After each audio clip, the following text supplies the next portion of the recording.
And the incentives were that if you own the land, that you would be the ruler of that land, that you would have to also inhabit that land. You had a certain amount of time and to bring families into that land.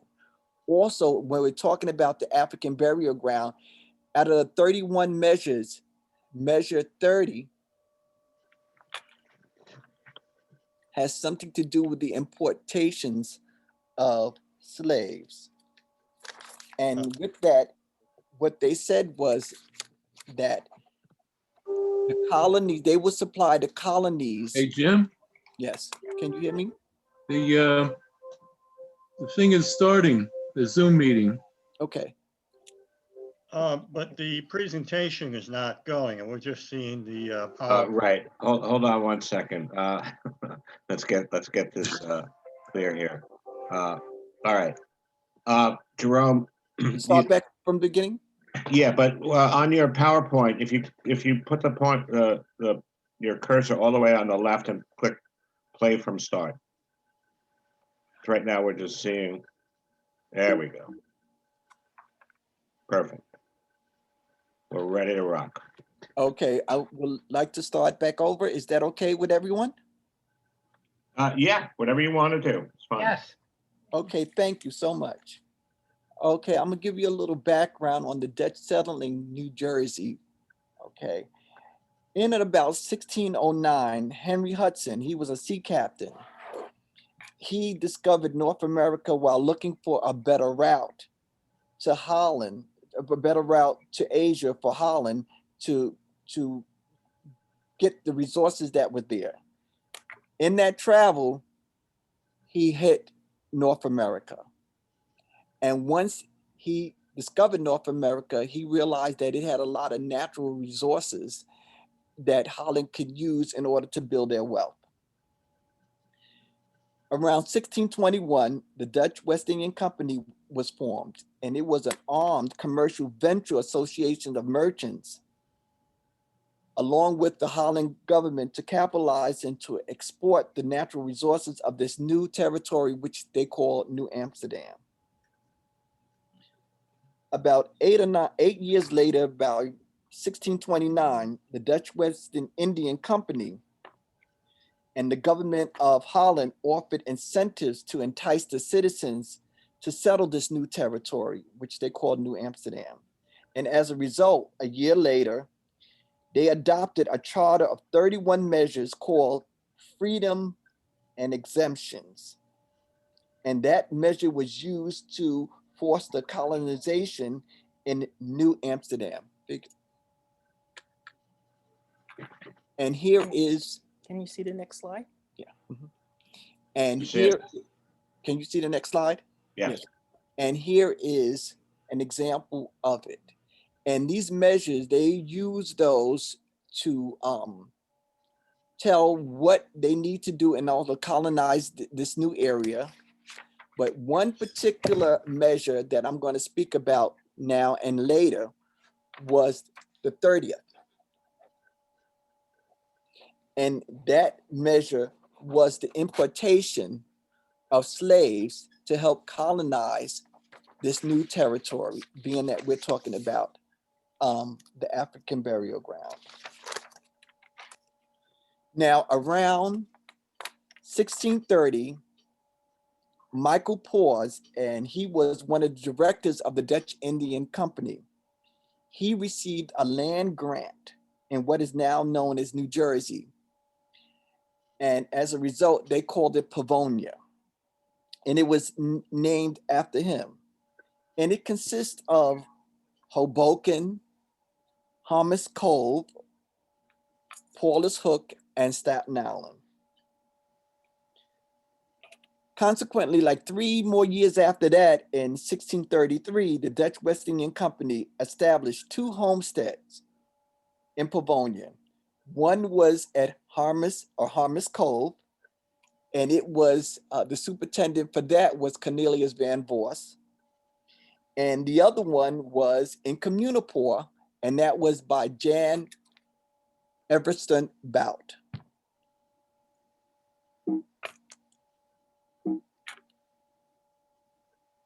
I'm waiting for the slide. I'm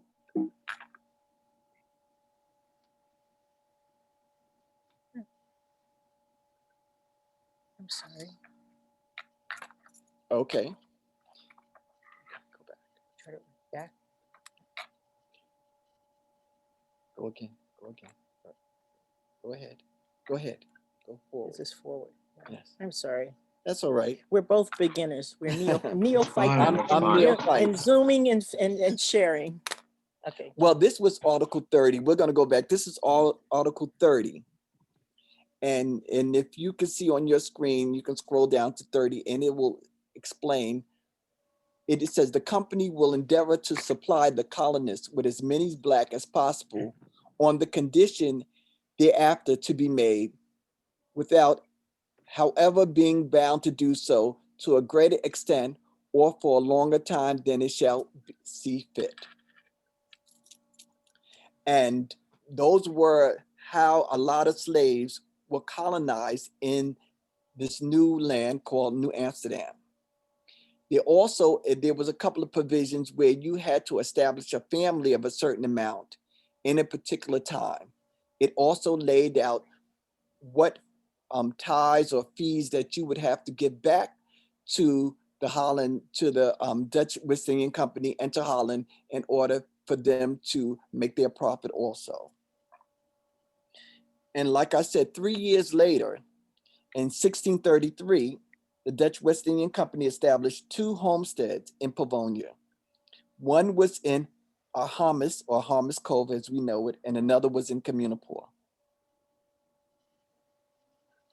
Now here is a sketch of the early Dutch community in Communipaw. This location is where Liberty Science Center is now. It's on Phillip Street. And doing my research on this, I couldn't imagine, because you could see here that there was a body of water. And I'm like, if this a correct representative of what the community was? Well, in doing some of my research, and I received a book from a person considering about Liberty State Park.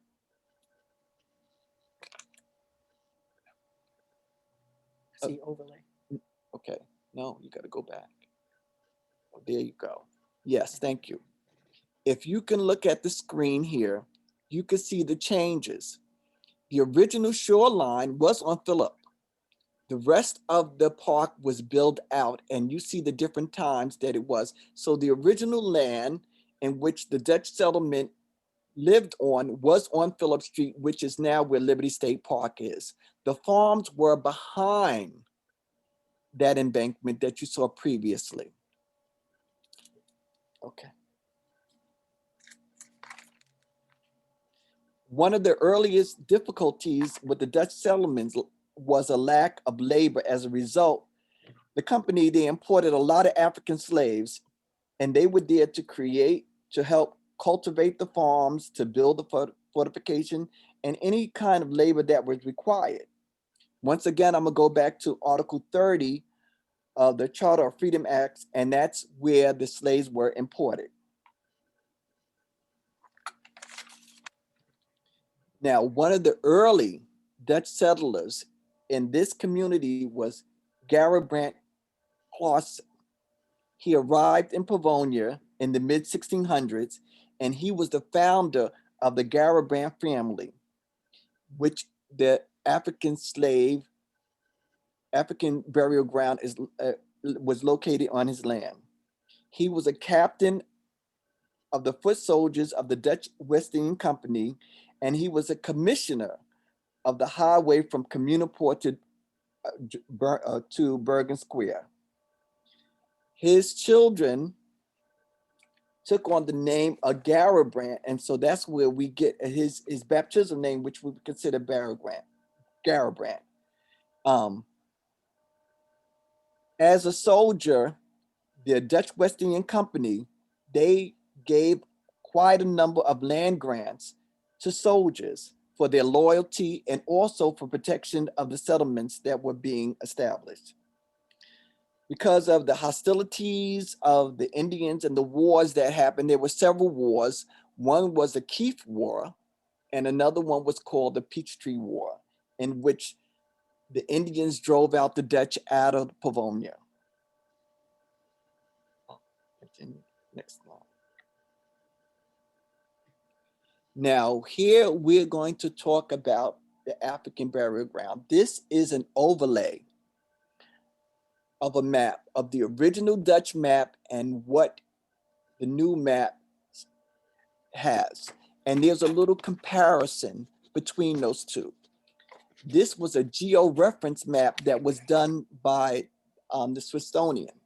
One of the professors, his name was Dr. Guzman, and I was reaching out to him. He was a professor at Jersey City, and he was in the Africano studies. And he was able to petition them to do an overlay. If you take a look at it, the old coordinates that they said for the African burial ground was in Johnson and Pine. The new overlay, it's more closer to Pacific Avenue, Maple, Whitening, and also Johnson because it's near Dr. Lena Edwards Park. They said it's approximation. They said more studies would have to be done on it to determine it. So what I did was I had consulted a lot of books, just earlier books talking about the Dutch settlement in Jersey City to try to determine exactly where, if the sketch that they gave it is true to where the actual burial ground is. A couple of books that I had came about was one by Alexander McLean, and it was talking about the history of Jersey City. Go to the, okay. But I want to digress a little bit and go back and talk about the will. This is one of the wills of the Garabet family. And as you can see, there's a little marker where it says one Negro man. And I was trying to determine, did they leave any kind of name of the slave in which they had? And this was their personal. And if you can tell, it's kind of sad that we were there with the ducks. Yeah, and you know, we're with the ducks and the pigs and the forks and everything. It's really kind of sad, but that's the way it was. Okay. And you know, they have all kind of articles there talking about their cups, their spoons, their forks, clothing, and different articles that they have on that.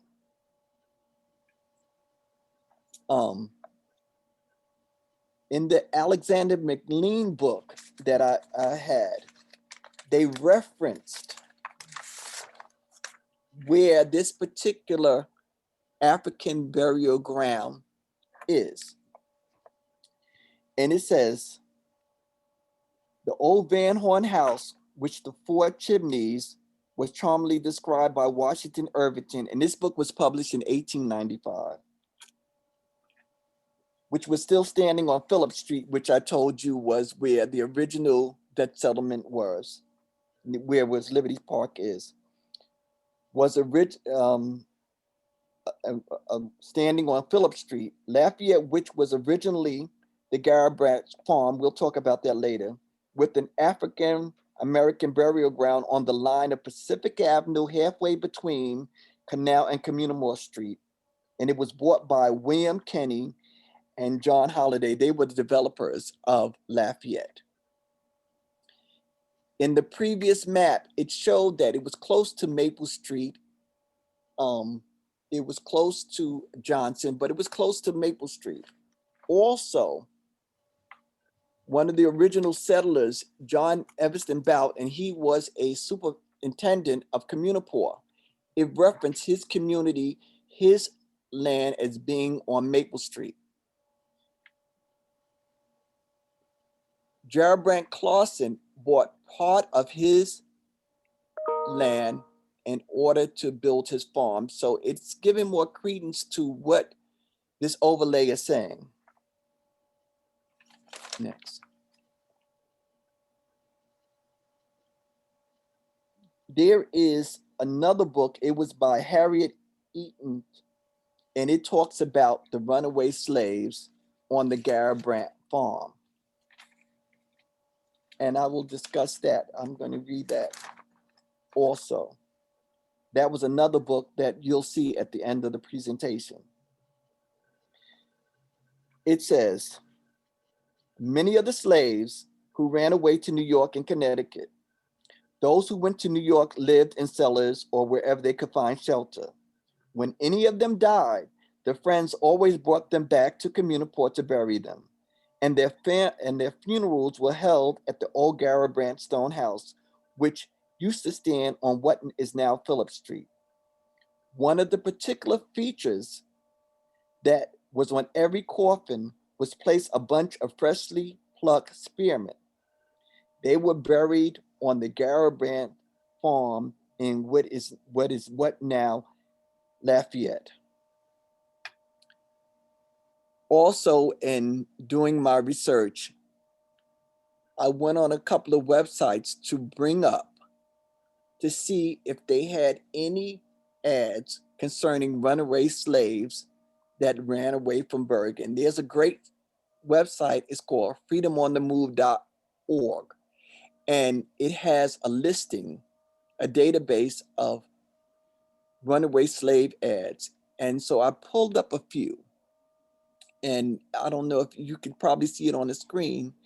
And it states, now in the wills, they never acknowledge their names, a lot of them, or any features. But on the ads for runaway slave, they were very specific. And one of them was runaway from Johannes Van Houten of Bergen in the province of New Jersey.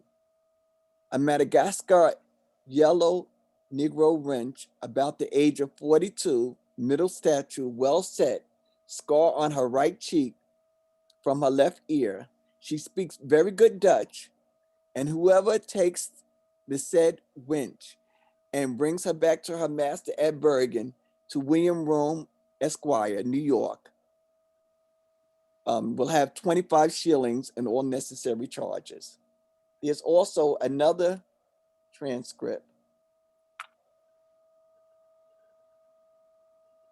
Oh, and this is what we didn't, their papers wasn't the same, but this is what their papers was showing how they did the transcription, because it was early Dutch, it was early 1600s, 1700s. And so the paper wasn't as elaborate as the ones that we have now.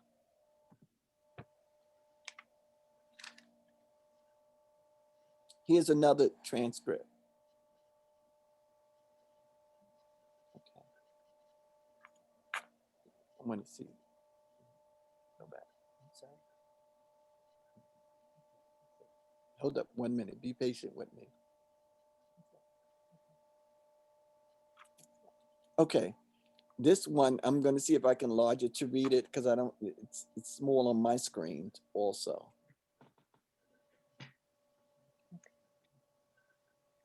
Just there. Well, anyway, it talks about a slave named Sam. He was lived in Bergen. He ran away, and they also gave a very great description of him. I think I have it here. Hold up 1 minute.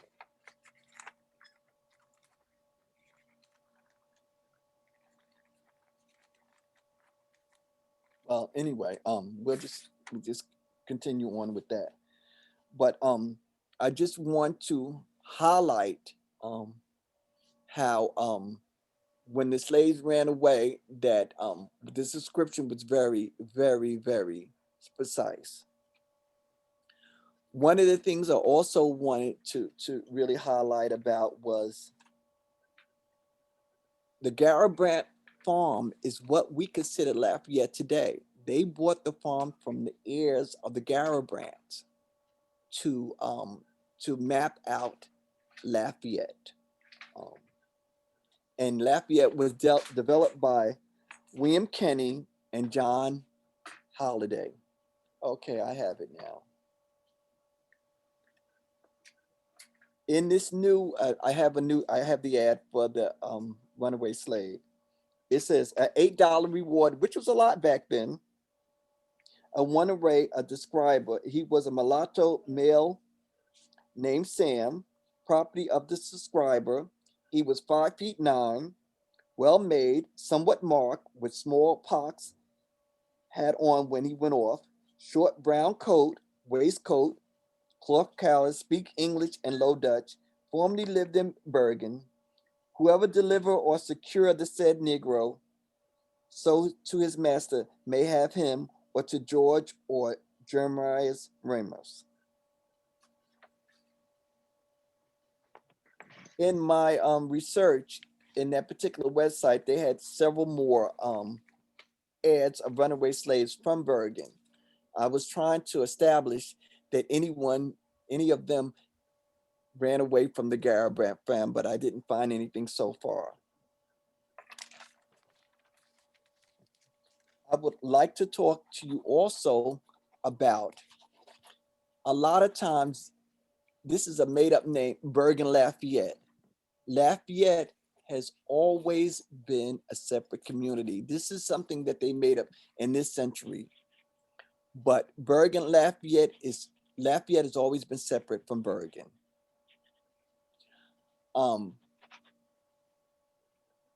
We are in the process of trying to get a marker for the African burial ground within the area of Johnson, somewhat where Lena Edwards Park is, because it's basically in that vicinity. I'm doing more research on older maps to determine exactly where is this burial ground is, but the area is kind of wide. One of the things that also I would like to talk about is that the Garibaldi family went to church at Bergen Square. In fact, a lot of them are buried in the cemetery that's on Bergen Square. I thank you for your, I also would like to show you a page of some of the research that I did, some of the books that I had acquired. If you get a chance, take a look at them. This is for everyone who's interested in this African burial ground, and the search will continue. One of the professors, James, he's been very supportive in this endeavor, and I would also like to thank my neighbors, June Jones of Morris Canal CDC, who has been pushing me and encouraging me in this research. I've been trying to do this since I was 11 years old because of one of my neighbors, and one of my neighbors had told me about an African burial ground, and I did not believe it as such. It's only when I got older enough that I researched that it was true. I just thought that he was joking with me. But also, I would like to thank a lot of the people, including the historical community, for their support on this, and all my neighbors. And there's so many, I can't name all of them, who has helped me in this endeavor. And I thank you very much. Thank you, Jerome. That was wonderful. Thank you. Really I'm learned a lot of great Thank news. you. Great. Yeah. And Jerome, and this is just the beginning. excuse This will me. be part of an ongoing discussion. We know, as you pointed out, that, Bergen Square, Bergen Journal Square, these are not isolated places. They were intricately connected to their other parts of Jersey City and their histories as well. So it's important to continue to make these connections and make these discoveries. I really appreciate that. You can, If it might there's any be, questions, there he is, yeah. there's a lot of things excuse me, there's a lot of things that I didn't get a chance to elaborate on it, because, you know, there's the wars that happened between the Dutch going forward that has to do with Communipaw and Bergen, and also, but I'm open for questions. Very good. Maybe if, since we have a number of us here, people could use the hand raising utility and the participants thing. It would make it easier to go one at a time.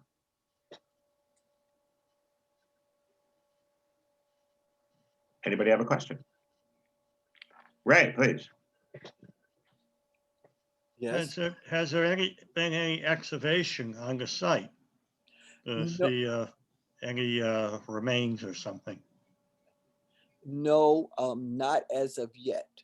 The area in which the burial ground is been built over for so many years. It's on Johnson Avenue within that area, and that was sort of an industrial area. I talked to a few people concerning that. There's some new development, and I did reach out to some of the developers in there to say that if they would be able to cooperate, and if they find anything, or to about about let's say, yeah, in to excavate anything that's in there in the ground. Um, there also is a procedure in which you do not have to dig, but it's almost like a radiology thing, but it's very, very expensive. And you have to be very precise in order to use that, because it's very expensive. Bill, you had a question? And a lot of things too. Also, there was a lot of because of the railroad, there was a lot of excavation in that area. But I'm hopeful. I'm hopeful. Okay, thank you. Jerome, Anyone else? my compliments on your presentation. I have two questions. First of Yes. all, do you know which country or region in Africa the slaves brought here by the Dutch came from primarily? Yes. Yes. In doing some of my research, I saw that a lot of them came from Angola. Okay. And it makes a lot of sense, because the Dutch West Indian Company, their route was that area of Africa, because there were two. There was the Dutch West Indian Company, and it was the Dutch West Indian Company, and they had two different routes. But in some of my research, and I looked into the listings that they had, they may have won Angola. Okay. Well, that's interesting, because Angola was a Portuguese colony. But also, what prompted you to do this research? And I commend you. And also, are you a teacher, or what do you do? No, I was just an ordinary neighbor, a citizen of the Lafayette area. I was always interested in history. And a lot of my neighbors know that there was an individual, and I do not know their name. And we were talking about, and it was Black History Month. And he said, well, you know what? There is an African burial ground in this community. And I thought that he was just telling me that just to satisfy my curiosity. I didn't think there was any credence to that. As a result of hearing that, I've always loved history, so it piqued my curiosity, and I started doing research and found out, in fact, it's true. And it's not only is it true, that it's noted in the archives of Jersey City and also the library. And do you have any idea roughly how many people were buried there? No, none whatsoever. I haven't come across anything concerning that so far. But it was, go ahead. Yeah, and also on it, you mentioned that Bergen Lafayette, that's an artificial name. Do you know who came up with that term for that part of Jersey City? I well, I know that it's a new name. But Lafayette has always been a separate community from Lafayette has always been a separate community from Bergen. Okay. A lot of those names are made up by real estate companies. Yeah. I was just going to say that from what I've learned, the idea populated from realtors in the neighborhood, but you know, a lot of people in our neighborhood is quite offended that the history is being changed, and you know, you know, everything wasn't right in the past, but it is what it is, and I don't think that we should buy into realtors changing history. So lately, one of the local historians I ran into, John Gomez, you all probably know him, just in general conversation said, um, what is this Bergen Lafayette thing that's going on?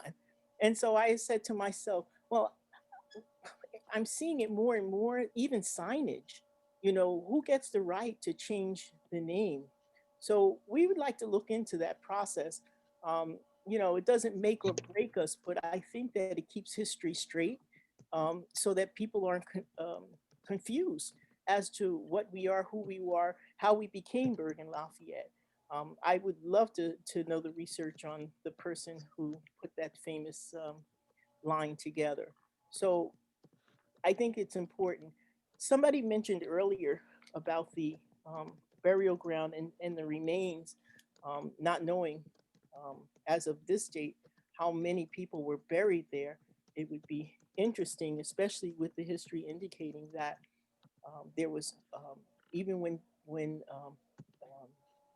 slaves went away and worked on plantations, where when it was time to die, they was always brought back to the Brant farm, and that was one of the generosities loaned to the people that was in the area. Um, and then it's remarkable that with all of the excavation that has gone on and the development, that nobody has recorded any remains. So up until this point, you know, and Jerome is very hopeful. He's digging away, digging away. But if it hasn't been reported yet, I'm not very hopeful that someone is going to interrupt their project today to announce that, because then it would be a whole new cycle of attention and um, what do you call routine that would have to be done to record the historic findings.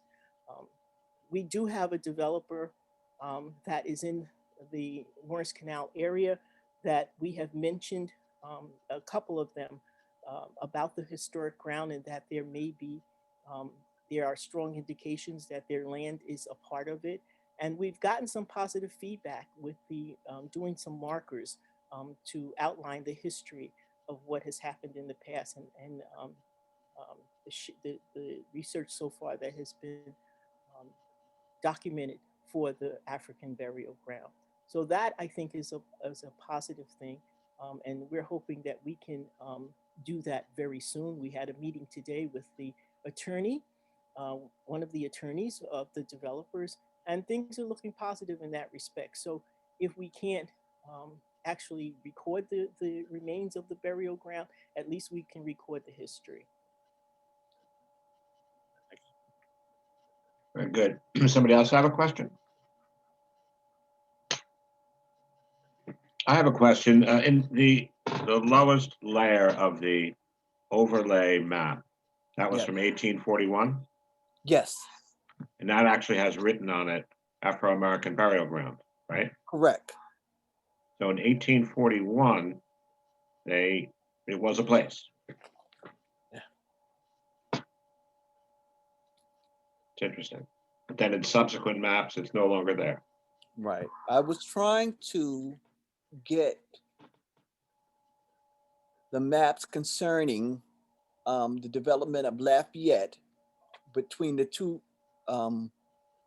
builders, Kenny and Holiday, because they used those 11 and a half acres of the Garabrat farm to build Lafayette. And they may say a lot about that. Definitely. And you know, Lafayette has a rich history concerning not only New Jersey, but also in the United States. And I'm doing a lot research on different aspects within this community. And I hope to have the opportunity to present that. This community has been rich, and a lot of history is also concerning the Underground Railroad. And I've been doing a little research on that. A lot of research, never a little bit, a lot of research on that. And maybe I'll get the opportunity to present that to the community. Yeah, we'd love to hear that. Yes, you and Martin will be doing that, right? Yes, yes. For That's sure. my partner now. Jerome, Yes, do you know Muriel Dee Roberts of the? yes, Okay, we've met. yeah, she's a friend of mine. And Thank you. Yes, we met. I think it was they gave a program at the Apple Tree House, and I met her there. okay, And she has a wealth of knowledge. yes, she does. Jerome, what were the dates of those runaway slave ads? Okay, I can give you that.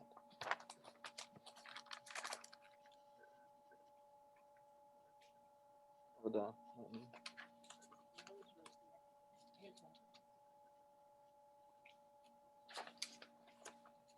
Hold on.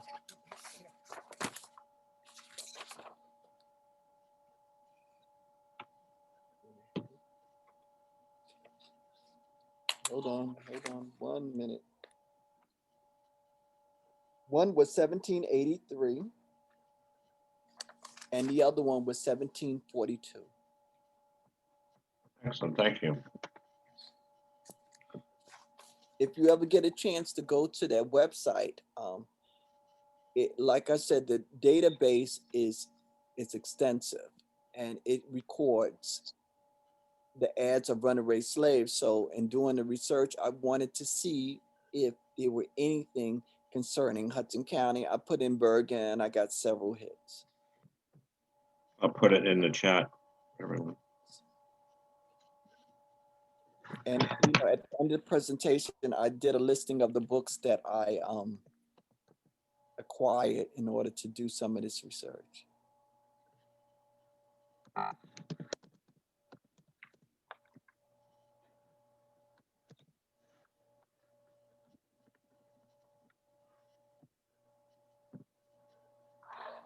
While you're typing, if I may, um, Jerome, he doesn't give himself enough credit for what he does, and he's brought a lot of awareness to this burial ground. And it's just amazing the things that he talks about. I mean, he literally has relatives like his mom, who has who was befriended by a friend of his was a first line relative of. Dr. Cannon. And he actually has artifacts from Dr. Cannon's home, in his home today. He I don't know why he's so shy with sharing this stuff. I think it's really amazing, the things that he's learned and he shared with us.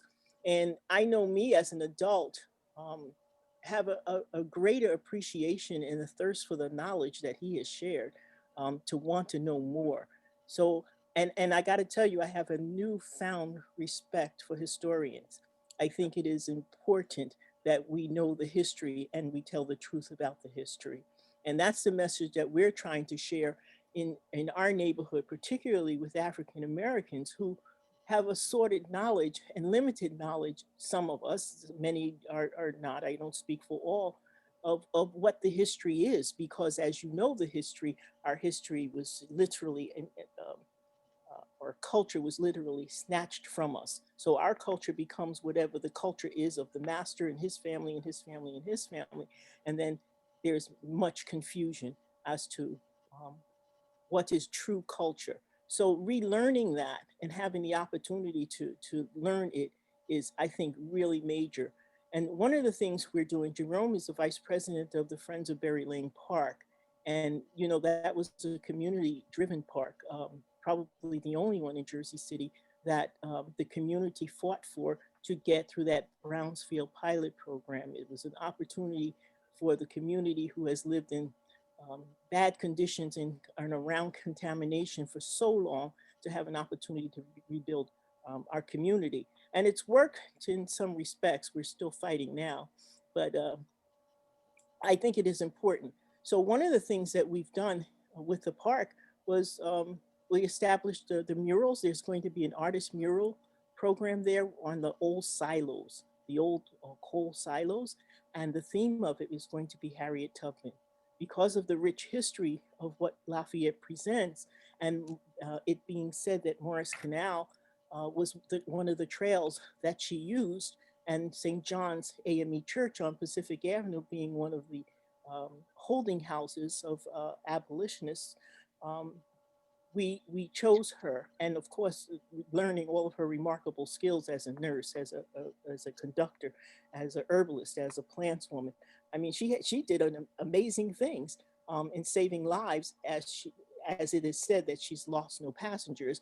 Part of that was not just being a good conductor, but some of the other skills that she had, and using the medicinal plants that she came across that were helpful in healing and treating medical conditions.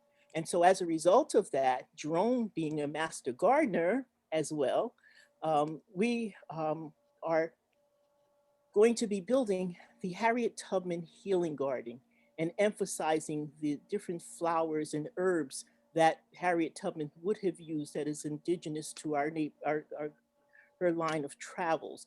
And I think it's going to be a remarkable educational piece for the folk in the community to see, and then start asking questions. That's the best way of, I guess, learning, and hoping it will spark some inquisitiveness in young folk and old folk alike.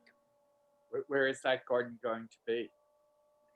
In Berry Lane Park, in off of Garfield. I'm not sure if you're familiar with it. Yeah, I know Berry Lane Park. It's going to be near the children's playground.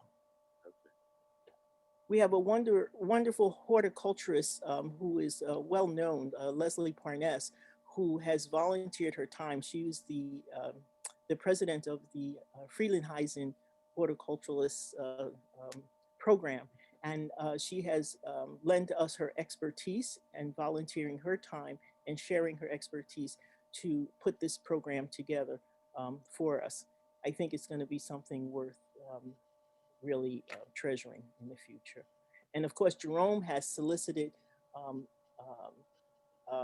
many people in the neighborhood, master gardeners like myself as well, and others who are interested in planting and learning about the medicinal values of the indigenous plants that we have right here in our states of New Jersey. And so hopefully we'll all grow from it. Is that being publicized through the Morris Canal Community Organization? Well, the resolution was just passed last week, and so yeah, you'll see plenty of advertisements for support, not just for the garden, but especially for the burial ground, because we just want to bring awareness Absolutely. to what we actually live in, and all of you wonderful people who help promote history. I'm amazed. I am absolutely amazed. And we're going to tie that into what we have knowledge of the Underground Railroad in our community. Steve, you have a question? Yeah, I was just curious about one of the documents you had, Jerome, that listed this family's possessions with the man right above the ducks, And the pigs. the sow. There was, next to each of these items were 3 numbers, I noticed. Like the first number by the man was 77. The rest of them were like mostly zeros and ones. Has anybody ever given you any idea what those numbers are No, about? none whatsoever. And I had several other wills of the Brants, and I've never found out what it was. I just, in presenting, I can only did with so much, and I didn't want to, but there's other wills of the Brant family that's out there, and I never did. I thought it might have had something to do with dates, but I'm not really sure. Did the other wills also have numbers? Yes, they had like numbers next to it. Yeah, and that's something I could look into. Yeah. Very observant.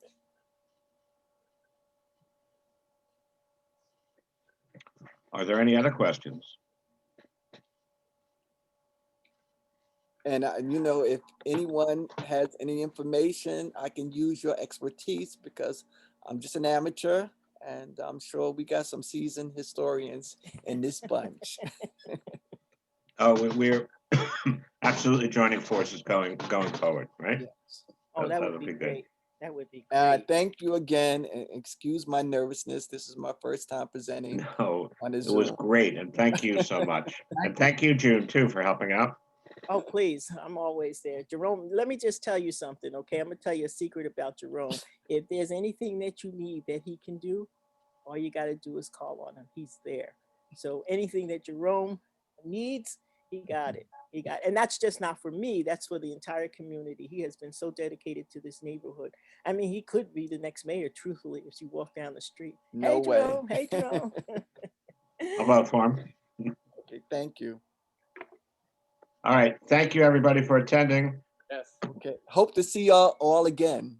Trust me. Yes, absolutely. In person next time, right? Oh, yes, definitely. All right, bye-bye. Good night. Thank you.